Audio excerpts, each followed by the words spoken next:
Do not want to make a mistake in this qualification race for this rolling start, and here we come. Merc on Merc as we head down for a rather murky start in terms of the weather too. Here we come. It's been a good, clean formation lap, and we're racing at Macau. What a beautiful sound and what a beautiful sight here at Macau. Macau dives into third place and a tap to the wall for sure from one of the Mercedes, and I think, if I'm not mistaken, that wasn't Eduardo Mortara. Look at the Maro angle now. Look at that. I said there'd be 3 wide, and they are. And here comes the number 18 BMW in third place. It was a super start by Augusto Farfus. Absolutely rocketed off the line. Looked to find a space. He found a space as well. Up into 4th place. And really challenging for 3rd. He's got 3rd already. And Maro Engel takes the lead as they go through Lisboa for the first time. Is anybody going to get caught out by the famous corner that is? Ooh, Rosenquist just misses the Lisboa corner there, but they're all safely through.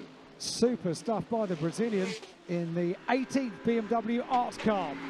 Maro Engel leads up into sector 2. Now this very, very tight. They're so wide, these cars, and the walls and the barriers get oh so close. They never look quite as close as when you've got GT cars racing, and in a single line they all go through. So a few little skirmishes, but pretty much everyone seems to have got away with this. Eduardo Mortara there in 2nd place, Augusto Farfus in 3rd, and Maro Engel from the inside of the 2nd row of the grid getting the best of the starts. And it was Daniel Juncadella who definitely came together with the wall in the number 50 Mercedes. If we go back and have a look at the replay, if they do show us that, as we go on board now, he definitely touched the outside wall of Reservoir Bend. Doesn't look as though there's major damage to the car, but we'll keep you informed as to whether... Oh, no! Oh, mayhem! And there's millions and millions and millions of dollars of damage here at the mighty Macau. And that is one of the worst GT accidents I've ever seen here.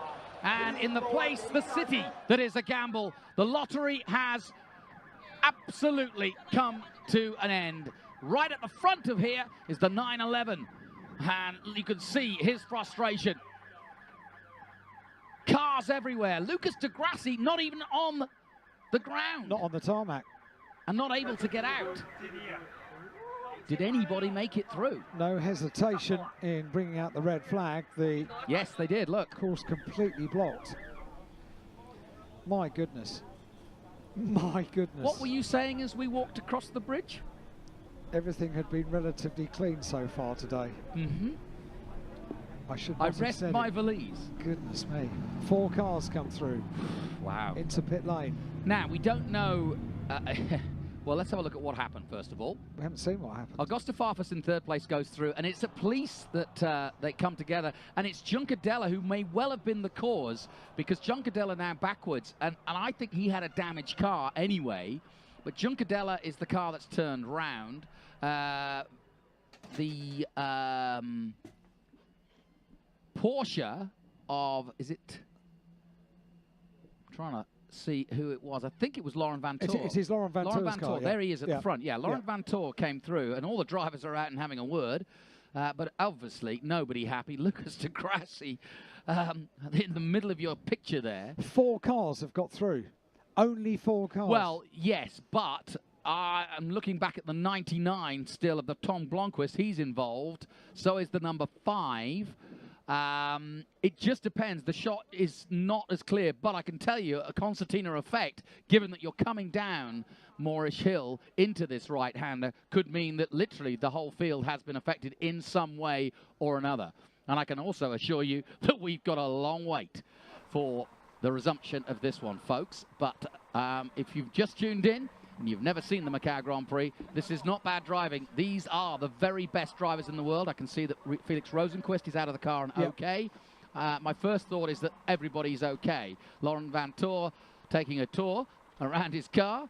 There's one of the Audi drivers, and yeah, this is a real mess. But what I was going to say, and here comes the cranes, so it won't take them too long to start to extricate them, but it just depends how further back how far down back the this field goes. Yeah, I don't think we're going to be able to get a camera angle that will show us the tail of the field, so therefore we can start picking out and working out how many cars are okay.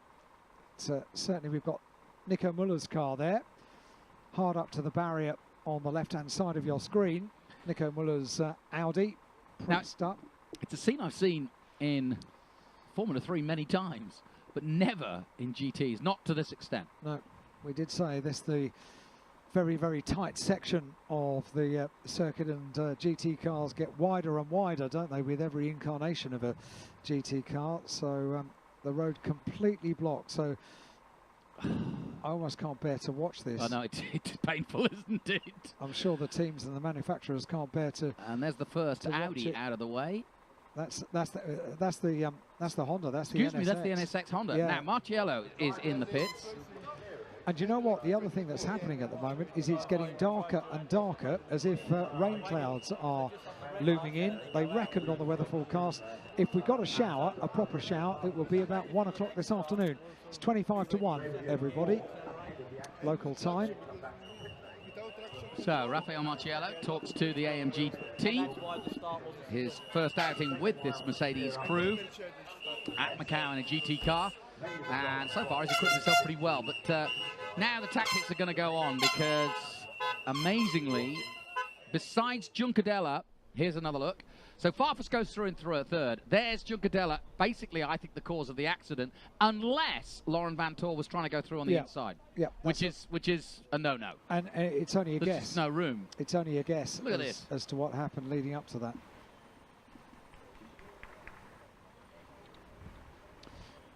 One, two, now, here's three, another thing 4, 5, 6 million, or just cars? 6 cars at very least. We're trying to recover Laurent Vantor's Porsche, which is very battered. Here's something they instituted last year into this race, is these dollies.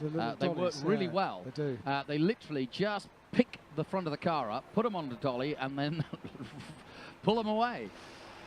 Laurent Vantor, of course, who won this race last year, albeit with a different manufacturer. Oh, here we go, on board. Ooh, scary. And that, of course, is the number 11 of Lucas de Grassi, who's the one who ended up off the ground. Look, there he is. Number 11. Now, 4 cars, that's all. There's Maro Engel, made it through. Most of the Mercedes. The other, Augusto Farfus. It could be a 4-way race. 3 Mercedes against a BMW.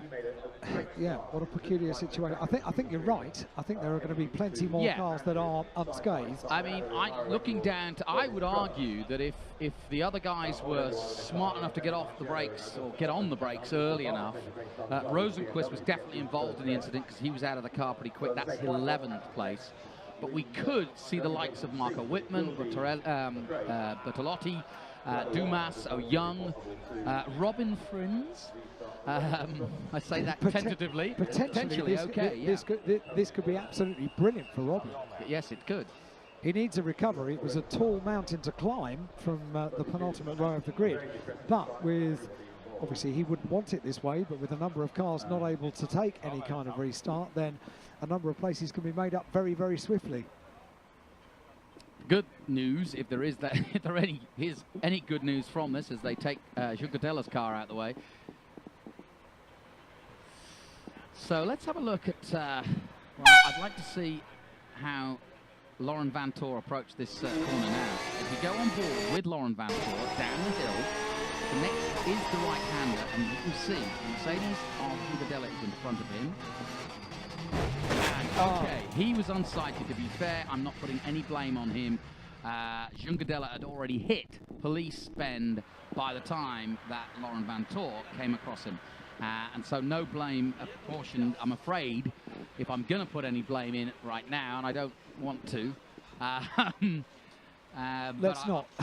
Let's not. Let's talk about the recovery some more, shall we? Yeah, we shall. But I'm not going to blame the 911. I'll say that, shall I? And absolutely, and very good to have the onboard shot. So we found out what happened leading up to what can only be described as a very upsetting scene, because now forklifts, cranes, flatbed recovery vehicles, it's all hands to the pump now to get the road clear. Imagine if you were a race fan and you'd never been to Macau and you were sort of saying, well, what's all the fuss about? Why do people get so excited about it? And then you witness that, you're like, oh, I get it now. It is interesting, and following such a a clean and untroubled race for the Formula 3 cars. This was mayhem. Yeah, unpredictable, really. I did wonder if we might be. So here we go. Here's a look down the pit lane at those not involved. One is Mauro Engel. That's the safety car, in fact, the driver of the FIA safety car for the WTCC. So he's actually not the driver of the car we're looking at, but that car we are looking at right here is Mauro Engel's car. And he's okay, and you can see not a drop of problems for him. And got a very good start. And interestingly, people putting hoods on and umbrellas up. We have rain, folks. It's really dark, really, really dark. And the wind's just got up, so I've got a feeling it is raining. What could possibly go wrong? Yes. As you can see, the number 48 car is fire and clean as a whistle. Eduardo Mortara is okay. And Augusto Farfus is A-OK. This is the next car you will see. Number 18, the Schnitzer BMW. And Charlie Lamb and the boys. So Farfus in and with a great chance of perhaps making it. He made a really good start, did Augusto. And yeah, you'll see a few drops on the camera now. There's Charlie Lamb chatting away down. It's Callum Ilott. Maybe he fancies his chances. He's asking him what the fuss is all about. And there is one Group M car. Do you think he's coming through to gloat? Yeah, probably, so, yes. We didn't have a red flag. Yeah, it's your problem. We saw Raphael already out of the car, but that's his car. So we literally have 4 unscathed cars in the pit lane. I've never seen anything like this in all my years. We're looking at Chaz Mostert's car being dragged back. The 4th of the BMWs, and I've just seen spots of rain on the camera lens as well. Let's have a look at some of the sort of highlights of that crash. And you can see Juncadella gets turned around, Vantoor's in it, several Audis, Lucas de Grassi's put into the sky because of it. The number 99, Tom Blomqvist, is stuck underneath. Here we go on board behind the 27, and a nasty, nasty picture for Lucas de Grassi. That was really not a pleasant sight. Luckily, not one of the fastest corners. There's Juncadella already in the wall, and I think he was pretty close to Mauro Engel. That might have been the problem. It looks as though the VLT Porsche of Daryl O'Young